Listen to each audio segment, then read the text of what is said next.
Daniel Levy has quoted Real Madrid £150 million if they want to sign Christian Romero. Meanwhile, the salary that Conor Gallagher is going to get from Atletico Madrid would have made him one of Tottenham Hotspur's top earners, and that's a reason they didn't go in big for him in the end. And Newcastle get ever closer to signing one of England's best players from the Euros. All this and more on today's daily Premier League transfer news with me, Barnaby Slater. Guys, thank you so much for tuning in and listening. Once again, please do press that like button if you're on YouTube. Press that subscribe button if you haven't already. If you're not subscribed to the channel, it's daily Tottenham-based news and then transfer news from wider afield across the Premier League and beyond. And you can also become a member. Only £1 a month. All the details in the description boxes below. Really helps me make this daily content for you. Happy that I got past 10,000 subscribers last week. Let's get to 20,000 subscribers. So any of you who do not subscribe, please press that subscribe button if you want this daily content. Anyway, let's get started. And like I said, starting with Tottenham Hotspur. And according to Paul O'Keefe on last night's Last Word on Spurs, and if you don't follow Last Word on Spurs on Twitter, make sure you do. If you don't subscribe to them on YouTube, make sure you do. Ricky Sachs does an amazing job with his team over there. But according to Paul O'Keefe, who was a guest on last night's episode, in the early part of this year, Real Madrid came in for our vice-captain, QT Romero. They were testing the waters. I mentioned it a little bit on yesterday's video, and I asked you guys actually in the comments box to tell me how much you thought we could sell Christian Romero to Real Madrid for. A lot of you were saying about 100 million, 120 million. Well, actually, according to Paul O'Keefe, when Real Madrid came in and asked, Daniel Levy quoted them £150 million, which would have made Christian Romero the most expensive defender in history by a long shot as well. And for me, it just says how important Christian Romero is deemed to be at our football club.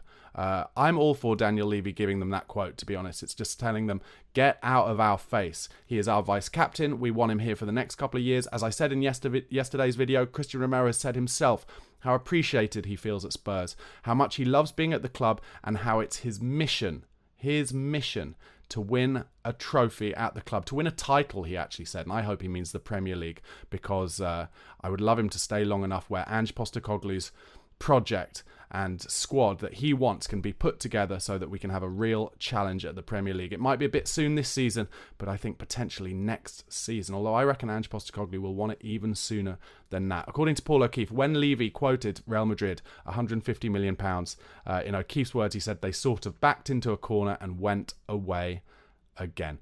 Paul O'Keefe also said on last night's show that Jacob Ramsey, the Aston Villa midfielder who Spurs have been in for all summer, alongside Conor Gallagher actually, is another rumour that looks like it's not going to happen, because right now forwards are a priority for Tottenham Hotspur. So that means a number 9, but also potentially a wide forward as well. How do you feel about that? Are you one of the people frustrated that Conor Gallagher has gone to Atletico Madrid and it looks like Jacob Ramsey isn't a deal that's going to happen too? Or are you one of the people who thought they weren't good players for Ange Postecoglou's style and therefore to leave them alone is a good thing? Let me know in the comments. As I mentioned at the top, according to Matt Law, another great journalist, make sure you follow him, the salary that Conor Gallagher will earn at Atletico Madrid would have made him one of Tottenham's top earners, who, despite long-standing interest, never followed up that interest with an official move for Chelsea's captain. Looks very much like Gallagher is going to Atletico Madrid. He's going to fly out either today or tomorrow for that medical. It's about 33 to 35 million pounds, a steal for Atletico Madrid, I think. And I think Simeone will make him into a really brilliant La Liga player.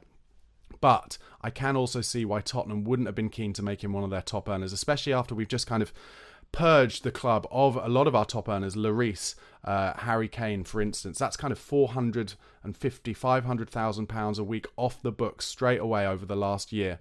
And Spurs are trying to grow something really young and hungry, and I don't think they want players who are going to be earning a lot more at a similar age than other players around them. I think the top earners at the club right now will be Son Heung-min, QT Romero, players like that. More news from Matt Law actually on the Dominic Solanki rumours. He says that Spurs are attempting to make progress in their move for Bournemouth's number 9, but there is work to be done if a deal is going to be completed. Solanki is high on Spurs' list of striker targets, as he's seen as a good fit for Postecoglou's system, and the club have held talks regarding a move for the striker. He has a high buyout clause in his Bournemouth contract, thought to be, as mentioned before, around £65 million. And no club has so far been willing to match that. Spurs could apparently try to strike a deal under the clause by offering Bournemouth more favourable payment options. Dominic Solanki has apparently come out himself and said that he would like an opportunity to prove himself at one of the Premier League's biggest clubs again. Of course, Solanki has played before at Chelsea and at Liverpool, but that was when he was a much younger player. And I think, personally, he never got full opportunities at those clubs. And I think he is a much more rounded player now, and a player who could suit Ange's system. I like how good he is in the air. I like his hold-up play. He's quicker than a lot of people give him credit for. And he's a smart player too. He's got a very Harry Kane-esque like shot across the goalkeeper that I've seen him be successful with quite a lot, especially last season. And I think, personally, it is a potential move that Spurs could make. But I also do think £65 million is a lot of money, maybe too much. Matt Law also mentioned yesterday that Ange Postecoglou would like to permanently move Son Heung-min to left wing this season, where he's arguably more effective. And the way to do that is to sign a proper number 9. So that fits in with those Dominic Solanki reports as well. Something relevant to Spurs, because Albert Gudmundsson is a player who's been on Tottenham's list since January at the latest, really. He's been on their list for quite a while. He is apparently getting closer to moving to Fiorentina from Genoa on loan originally, but with an obligation to buy for a total package of €25 million. So that is another player who it looks like Tottenham are not going to pull the trigger on. Now, if you haven't read it already, I gave some quotes from Ange Postecoglou yesterday from an interview that the brilliant Ali Gold from Football.London did with him. Well, Ali Gold has released kind of the longer form of that interview, so I'm going to give some quotes that I think are really amazing from Ange now. Firstly, talking about what he learned from his first season at Tottenham Hotspur. Ange Postecoglou said the following. He said, "There's always learning. I mean, I think one glaring thing about last year was just it was quite obvious we didn't have a squad that was equipped to handle the rigours of a Premier League campaign, particularly when you're trying to challenge and sustain some sort of level of intensity and competitiveness in the toughest league in the world. It was obvious to me that if we had any setbacks along the way in terms of squad absences, we really felt it, probably more so than some other teams, our competitors up there, so that was something that we've tried to sort. And it wasn't surprising. For me, it was understanding that you really need a core of a group of players who are going to be able to maintain a level of consistency for us to challenge. And some of that is just because it was my first year and we had a lot of injuries, which I think was just the remnants of us training the way we train and the way we do things. You'd like to think that this year we're a lot better equipped to handle that side of it. And some of it was just because it was new to the players. So yeah, my thinking is we've got to go beyond just building a team. We've got to build a squad to compete. And I think last year was more about trying to build a team, and that would give us a competitive edge. Because I still think it has been a significant rebuild, but we're still in the midst of that. It was a squad, a group of players that was coming to a natural conclusion. You could see that even by the length of contracts in place. We had about 4 or 5 really key players all getting to the end of their contracts. So that told you it was a team at the end of a cycle.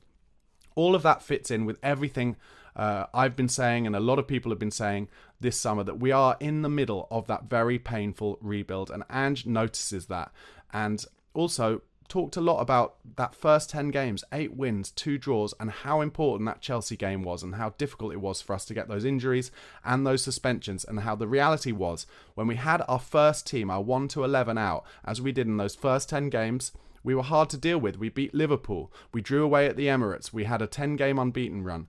But as soon as you took that out, we did not have the squad to compete. And I agree with Ange Postecoglou. And what I'm really hopeful about, having seen this pre-season, is that I'm hopeful that he's going to give some of these younger players who've come up from the academy, as well as Bergvall and Gray, the opportunity to become members of that squad because they have the attributes with which to fit in when players are suspended or injured. I'm hopeful that Jed Spence will prove himself more as he goes along, attitude-wise, because I think he also has the attributes better than Emerson Royale does to fit in if Pedro Porro gets injured. So they are really positive, hopeful things, I think, in terms of this season that we can improve on from last season. But we still have the nucleus of that first team who, when they're all able to play together and when they're confident, are able to challenge any team in any game.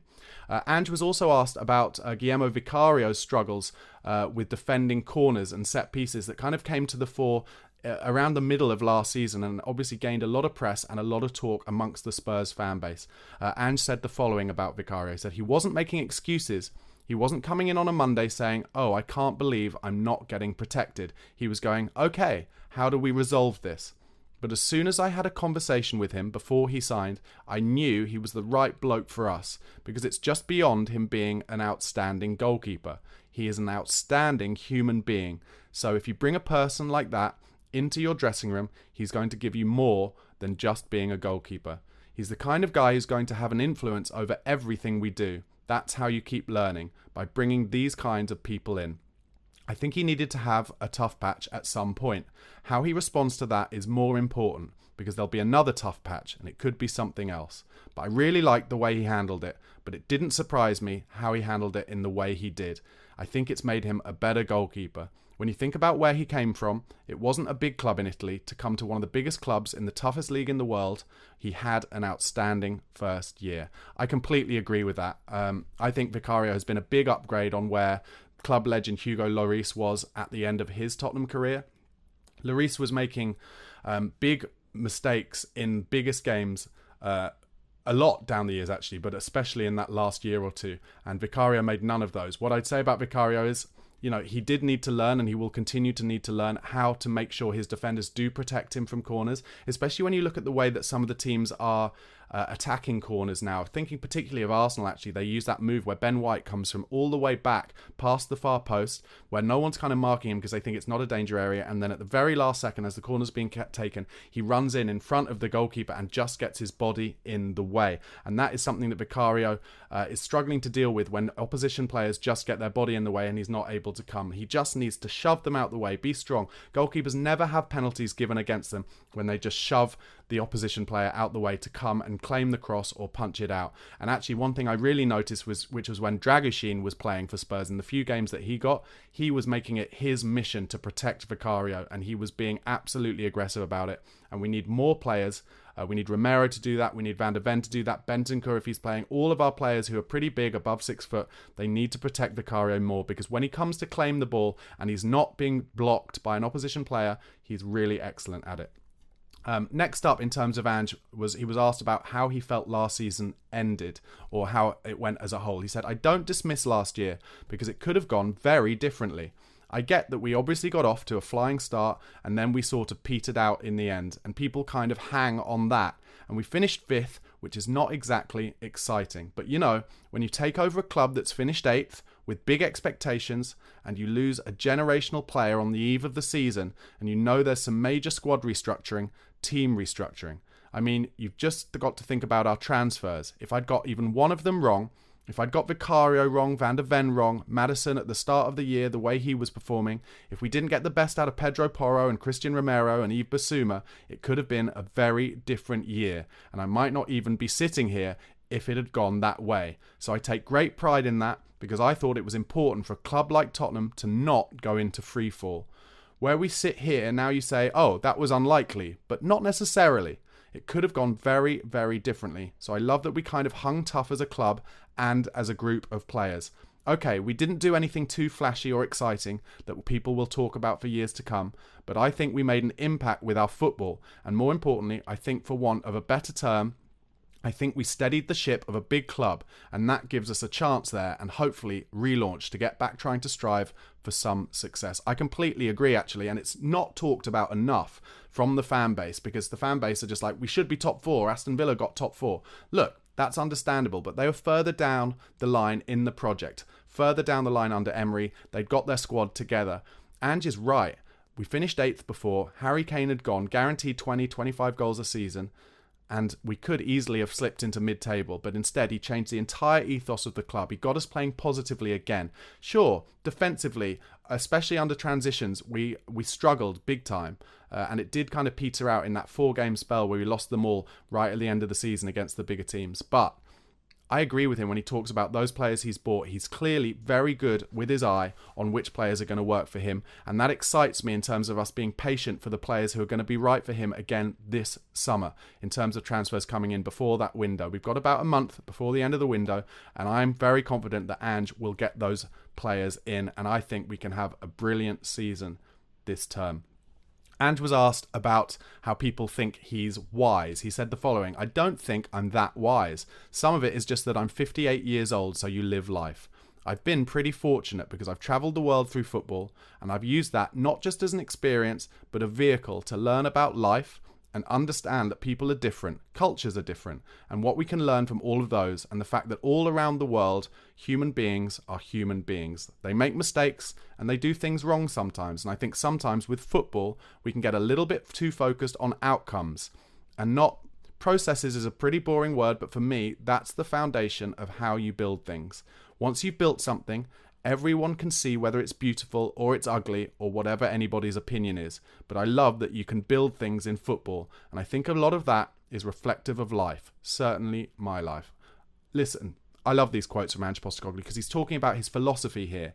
He's talking about how difficult it was, like, you know, by analogy really, to change Tottenham from what had been under the previous 3 managers a defensive team who were only keen to play forward on counter-attacks, who were keen to sit on the edge of their 18-yard box, especially under Antonio Conte, and he had to drum into the players an entirely new way of playing with the football, of attacking games, of trying to get us talked about by other people in a completely different way. We'd been talked about by other fans and pundits and everyone for years as a defensive team, whereas under Pochettino before that, people loved watching us. We were people's second favourite team, and I think Ange knew, as well as knowing that he had to restructure the entire playing squad, he knew that he had to make a change where other people and other teams and other pundits would talk about Tottenham again as someone they love to watch. And I love that from him, and that's to dare is to do. That's what Tottenham is all about. So whenever, if any of you are very negative about Spurs and thinking that Ange's tactics are bad, or thinking that,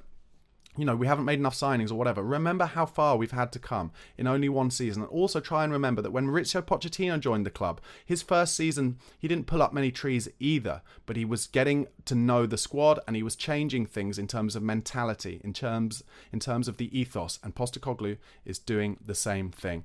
Ange Postecoglou, finally, he was asked about his journey from having, at one point in his career, been working in a bank to the Premier League. He said the following: he said, "I think it's because I've had a unique journey. Working in a bank was a huge motivator for me to be successful in football. I didn't want to go back to the bank. It gives you life experience. I mean, I've said to people, I guess I'm pretty fortunate to be working at the highest level you can in our game in terms of the Premier League, but I literally started on the factory floor. I've done every job, and I've got here because I've worked hard at every part of that process. It's not because of my reputation or my playing career or where I've come from. If anything, that's been a bit of a hindrance to get to where I am. But like I said, that's the life experience I've had. It's not something you can prescribe, because I'm not sure many people end up going from working in a bank to being the manager of a Premier League club. So I've had some sliding doors moments in my life which have bizarrely put me where I am now, but I haven't forgotten that. I think the biggest thing for me now is trying to pass that on to all the people I work with, particularly the players and even the coaches. We're pretty lucky to be where we are. We're all very, very fortunate and should not take that for granted." For me, this is like a class thing. And obviously it's not a class thing because it's him being from another country. But what I'm talking about is how happy I am that we have a manager who has really gone from nowhere to a place where nobody would ever imagine an Australian manager could ever get to. No Australian manager has ever got there before, and Ange Postecoglou is the first, and he's humble about it. His feet are on the floor. He doesn't think he's the big man. He doesn't think he is owed anything, or he should just win a trophy because he's won trophies before in Japan, in Scotland. He knows that he has to work hard again, and he has to show to his players, these players who are on hundreds of thousands of pounds a week, how important it is that you remember your roots, where you came from, how hard your family had to work to give you the chance to have this career. And I know that everyone talks about Ange Postecoglou's legendary kind of pre-match and halftime team talks. And this is that kind of thing, isn't it? He's really kind of showing us as a fan base even how important it is to him that we think of our club in the right way and that we support the club in the right way. And I think that had got lost at Tottenham for a few years. And it's this kind of thing that makes me think that Ange Postecoglou is absolutely the right man to be the manager of our club. I love those quotes. Let me know in the comments what you think of that interview. And well done to Alistair Gold for getting it while he was out in Korea. Once again, if you don't follow Alistair Gold on Twitter, make sure you do. Subscribe to him on YouTube and also listen to Golden Guest Talk Tottenham, the podcast, which is amazing.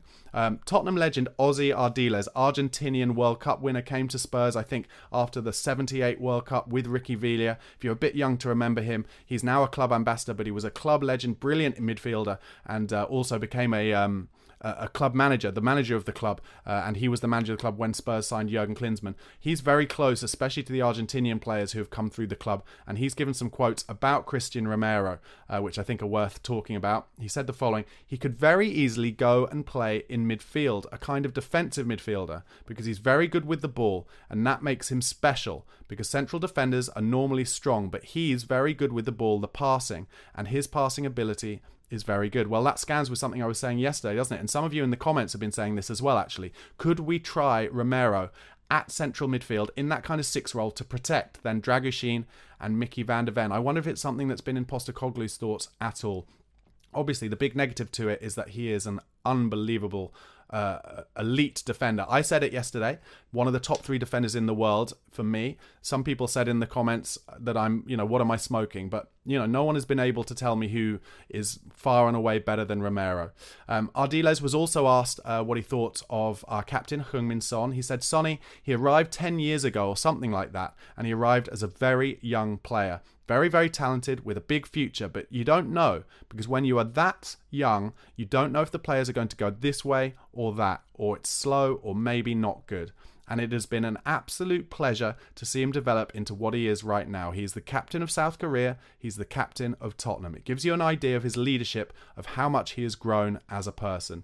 So it has been for him an extraordinary path, an extraordinary way, and for all of us that we were witnessing this phenomenon, it has been extraordinary. I cannot say any other word. As a player, he's a wonderful, wonderful player. He's our leader right now, and I cannot speak highly enough about him.